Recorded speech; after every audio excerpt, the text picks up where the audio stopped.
So last week you built a sales page, or you're in the process of building one, or you've been thinking very hard about building one, which is a start. Either way, here's the next problem. A page that nobody sees is just a very organized document sitting on the internet, quietly doing nothing. And this is the point where a lot of people do one of four things. They post it on every social media platform they have and wait for something to happen. They slide into strangers' DMs with a link and a prayer. They decide they're not quite ready yet and go back to tweaking that headline. Or they conclude that the real issue is that they don't have a big enough audience and that the solution is therefore to spend the next 6 months or so building one before they try and sell anything. All four of these are avoidance. They just look different. And we're going to talk about why and what to do instead. Hey up, I'm Leigh, and this is week 10 of Basic AF, finding your first 10 people. Let's get into it. Here's the thing about finding your first 10 clients. It's not a visibility problem. It's not a content problem. It is not an audience size problem. What it is a rooms problem. What I mean by that is your first 10 people are almost certainly not going to come from a viral post or a perfectly optimized Instagram grid. They're going to come from being in the right places, online or in person, where the people who need what you are doing are already gathered, already talking, and already looking for help. Most early stage founders are either in the wrong rooms entirely, or they're in the right rooms, but they're not actually showing up in them. They're lurking, they're observing, they're waiting until they feel ready, which, spoiler, never quite arrives. The audience first myth is a particularly useful one to pull apart because it sounds so logical. I need to build an audience before I can sell. But that's not how it works at this stage. Building an audience is a long game. Finding your first 10 clients is a short game. They use completely different muscles and completely different tactics. Confusing the two is how people end up spending 8 months posting content and making 0 sales. Your first 10 people do not need to find you through an algorithm. They need to find you through a conversation, a recommendation, or a moment of genuine relevance in a space that they are already in. I want to tell you about Dan. Dan left a 15-year career in IT project management to set up as a freelance consultant helping small businesses to untangle their internal systems. You know the kind where 3 people are using 4 different tools and nothing talks to anything else, so everyone's got a slightly different version of the same spreadsheet? He's genuinely good at it. He spent a decade and a half solving exactly this problem for large organizations, and he wants to bring that to smaller businesses who can't afford an in-house ops person. When Dan launched, he did what felt logical. He updated his LinkedIn profile. He created an Instagram account for the business. He posted 3 times a week. Value, tips about productivity, systems, that kind of thing.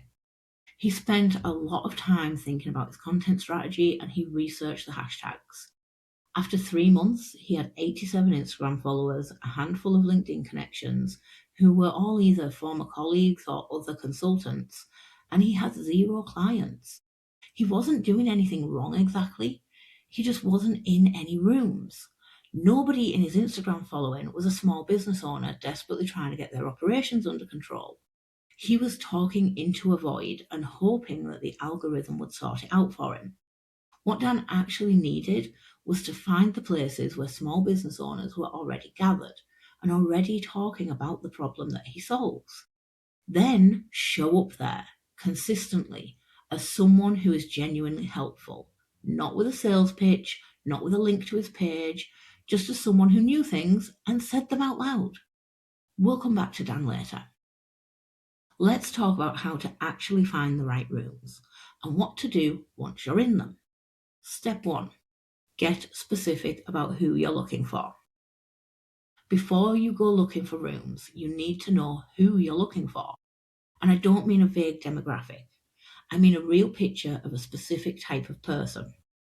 Dan's person is a small business owner, probably with a team of 3 to 10 people, who has hit a wall with their internal processes and knows they need to sort it out, but doesn't know where to start. They're probably in the weeds of running their business. They're probably not in tech communities. They're probably in small business communities, founder communities, maybe even industry-specific groups for whatever sector it is that they work in. That specificity, being that specific, matters because it tells you where to look. Small business owners as a group are everywhere. Small business owners who are drowning in mismatched tools and need a specific systems person are in specific conversations, in specific groups, and asking specific questions. Know who you're looking for before you go looking. Step 2. Find where they're already gathered. Rooms come in lots of forms. Online communities, Facebook groups, Slack groups, Discord servers, Reddit threads, LinkedIn, Substack communities, school, in-person networking events, local business groups, industry meetups, paid membership communities, even comment sections on newsletters or podcasts your person follows. The question to ask is, where does my specific person go to ask for help, share their problems, or find other people like them? Not where is there a large audience of people who might broadly fit my description. The difference matters. A Facebook group with 40,000 members and very little engagement is less useful than a Slack community of 800 people who are actively asking questions and helping each other. You want activity and relevance, not scale. For Dan, the right rooms turned out to be 2 things: a paid Slack community for founders of small service businesses, and a monthly in-person meetup for the local small business owners that he found through a 5-second Google search and had been ignoring for months because he didn't think networking was really his thing. Step 3. Show up as useful, not as a salesperson. This is the bit people get wrong most often. They find the room, they join the room, and then they immediately try to sell to the room. They post their offer, they share their page, they ask people to book a call, and then they wonder why nobody responds, or worse, why they get quietly removed from the group. Here's the thing. People buy from people they trust. And trust in a community context is built by being genuinely useful before you ask for anything. What does genuinely useful look like? It looks like answering someone's question when you know the answer. It looks like sharing a relevant resource when someone asks for a recommendation. It looks like engaging with other people's content in a way that adds something, not just great post, but an actual thought or a follow-up question. It does not look like joining a group, posting, "Hi everyone, I'm a systems consultant, check out my page," and waiting for the DMs to roll in. The time frame for this is shorter than you think. Dan started showing up in his Slack community in January. By the end of February, he had 2 paying clients, both of whom had seen him answer questions in the group, looked at his profile, and reached out to him. Not because he pitched them, because he was useful and findable. Step 4. Make it easy to find you. When you're showing up in rooms, your profile matters. Not in a polished brand way, in a "does this clearly explain who I help and what I do" way. Your name, a 1-line description of what you do, and a link to your page or a way to contact you. That's it.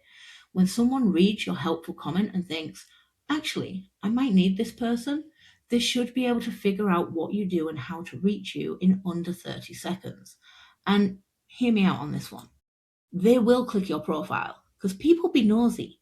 When you show up consistently and people see your name appearing, they are going to click to find out more.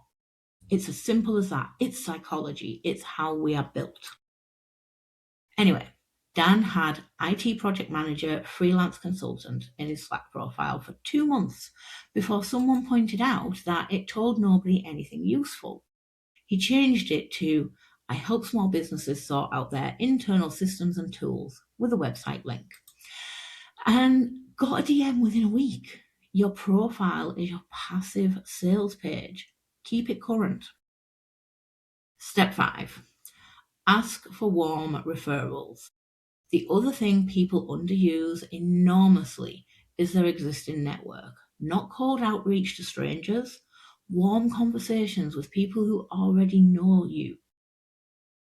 Who in your network knows what you're doing now?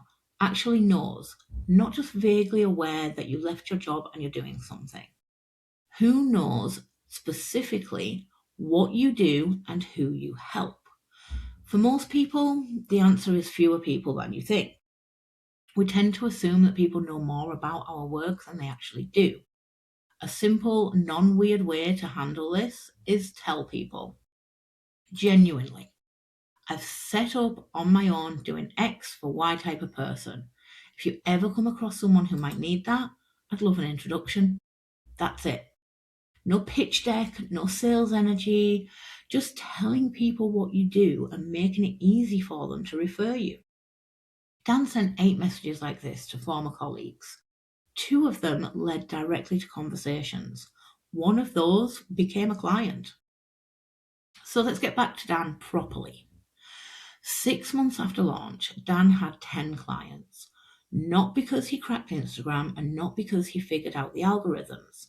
Not because he built a newsletter list of thousands. Because he found 2 rooms where his people were. He showed up consistently, he was useful, he made it easy for people to understand what he did and how to reach him. The audience can come later. The first 10 people come from being in the right rooms. So this week's task, 3 things. 1, write down exactly who you're looking for, not a demographic, a specific type of person with a specific problem. 1 sentence. And if you haven't been watching or listening to the other episodes, go back because there are episodes that will help you do this and narrow it down. Secondly, find 2 rooms, just 2. Online, in person, whatever works for you. But 2. They should be places where your specific person is already gathered and already talking. Join them if you haven't already. 3. Show up in those rooms this week as somebody genuinely useful. Answer someone's question. Engage with a post. Not to sell, just to exist visibly who's someone who knows things. That's it. The worksheet that's in Basic AF will walk you through finding and evaluating rooms so that you're not just guessing. When you've found your 2 rooms, come and tell us in BBS community. What are they? Why do you think your person is there? Because other people in the community might know those rooms, might be in them already, might have some tips. This is genuinely useful to share. Link is in the show notes. Next week, we are talking about how to actually talk about your offer without feeling like a used car salesman. Because finding the rooms is one thing, knowing what to say when you're in them is another entirely. And most people tie themselves up in knots trying to figure out how to mention what they do without feeling gross about it. We'll sort all that out next week. See you there.